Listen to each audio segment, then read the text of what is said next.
So I'm just in the dojo working out, and I was reviewing this week's Seidokan Saturday on elbows, number 111 for the green belt.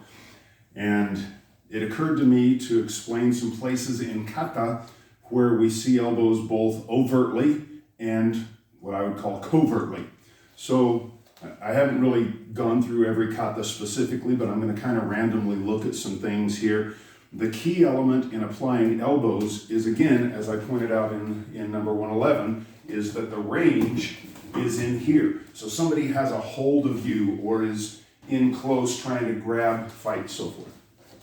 One of the uses of elbows, beyond just striking, is also blocking. And you'll see this in MMA coaching and even in Muay Thai especially, which of course is a big contributor to the concepts of MMA, that if my hands are up and a guy's punching, I cover my head, number one, but also I bring that elbow up so someone punching to my head potentially could punch straight on into the elbow. So we see that, for example, in the openings of, let's say, Pinan Sandan, Pinan Yondan, where we do this.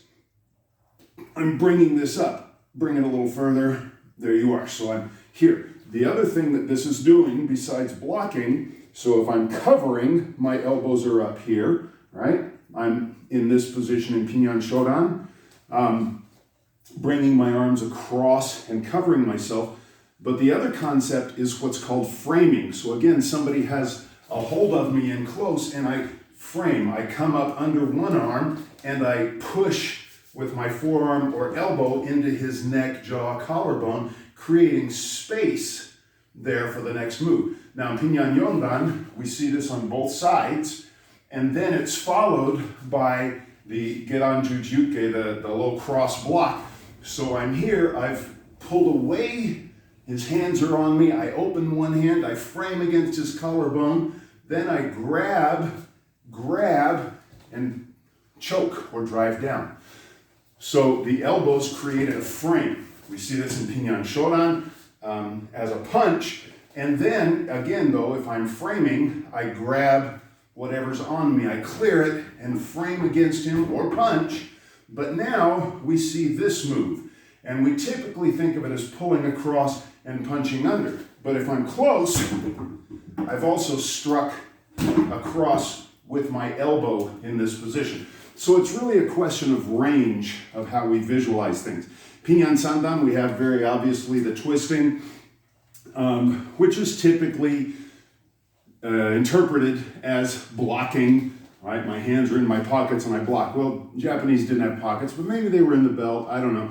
But even in the context of fighting, and you'll see this in Wing Chun, the paksao, the elbow turning to block and cover. Even in boxing, you'll see some boxers here or fighters in this position where they can fend off before coming in with their counter strike. But more covert, I usually see this like I explained in earlier, and maybe it's coming up yet, in Pinan Sandan. This is a hip throw, and you'll see that later on in the videos. But later in the kata, where we turn, right, we just punch this way and we turn and we're punching over the shoulder. How about that elbow?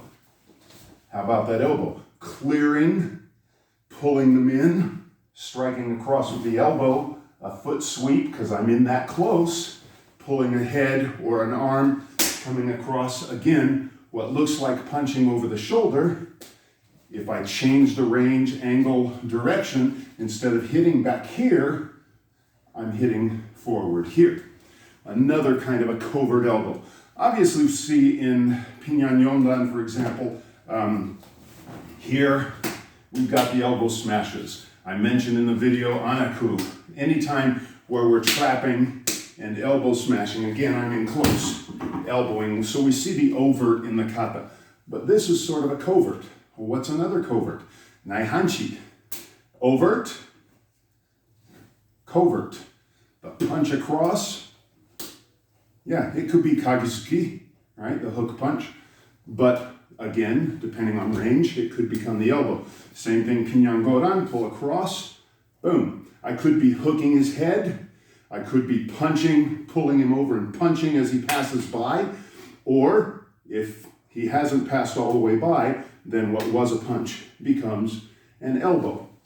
So you see that kind of thing a lot in kata, where the elbow is more covert. So instead of looking at the end point of a movement, we look at the closer range point of a movement, and you get a different application. So there are some places that you can look at in kata where you will see that elbow. Another very simple one, Goju Shiho, for example, where we come here. Well, yeah, we see it here, but if I've swept a guy, I'm also coming this way with the elbow.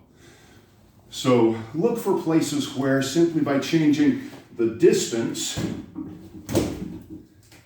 the strike will change. So instead of striking with the extreme end of a movement, strike with the midpoint of a movement. I think I demonstrated this in the punch. This isn't elbow specific, but if I miss the punch or I'm really close and the kata says throw a punch, I'm striking with the inside of my arm. Eagle Kung Fu is renowned for that, Hongar and some other forms of Kung Fu systems that strike with the inner part. So it's really just a question of changing the range. As I'm fighting here and I get in closer, I can trap, I can frame, I can strike with the elbow, come back. Even this movement can hit with the elbow first before extending.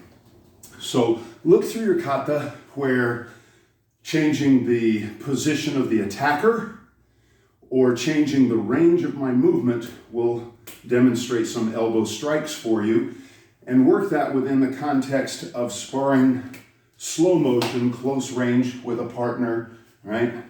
Back elbows, Pinan Yondan, then extend. Look for places where that range changes. Do not